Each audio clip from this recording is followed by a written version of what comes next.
पुढची बातमी पाहत आज मुंबईमध्ये मवियाची एक महत्त्वपूर्ण बैठक आयोजित करण्यात आली। शरद पवारांच्या नेतृत्वामध्ये मवियाची ही बैठक होतीये। विधान परिषदेच्या पार्श्वभूमीवरती बैठकीला महत्त्व प्राप्त झालंय। मुंबईतल्या वायबी चव्हाण सेंटर इथं ही बैठक होतीये। दुपारी 12 वाजता या बैठकीला सुरुवात होणार आहे।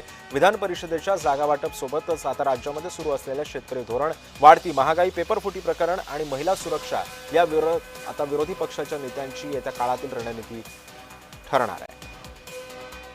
आणि या सगळ्या संदर्भामध्ये अधिक माहिती जाणून घेऊयात। माझा सहकारी मनोज दयाळकर सध्या आपल्या सोबत आहे। मनोज, आज वायबी चव्हाण सेंटर इथं शरद पवारांच्या नेतृत्वात ही बैठक होतीये। काय रणनीती आखली जाऊ शकते येत्या काळामध्ये आणि विधान परिषदेच्या जागांचा तिढा सुटलाय का? बरोबर सिद्धेश, आपण बघितलं आज महाविकास आघाडीची महत्त्वपूर्ण बैठक ही बोलवली आहे। शरद पवार यांच्या नेतृत्वामध्ये ही बैठक बोलवण्यात आलेली आहे।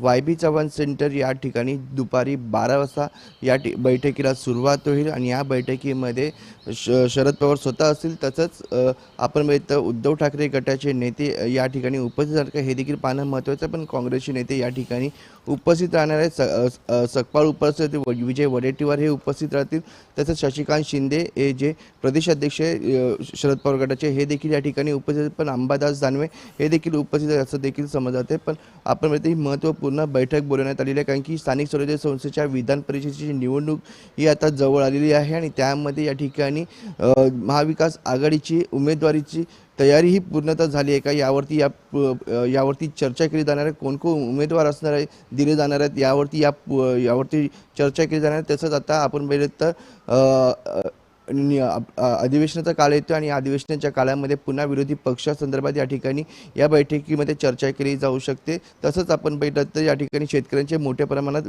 अवकाळी पावसामुळे नुकसान झालेलं आहे आणि त्या संदर्भामध्ये या बैठकीमध्ये चर्चा केली जाते। त्यामुळे अत्यंत महत्त्वाची बैठक या ठिकाणी ही मानली जाते आणि शरद पवार यांच्या नेतृत्वामध्ये ही बैठक घेतली जात आहे।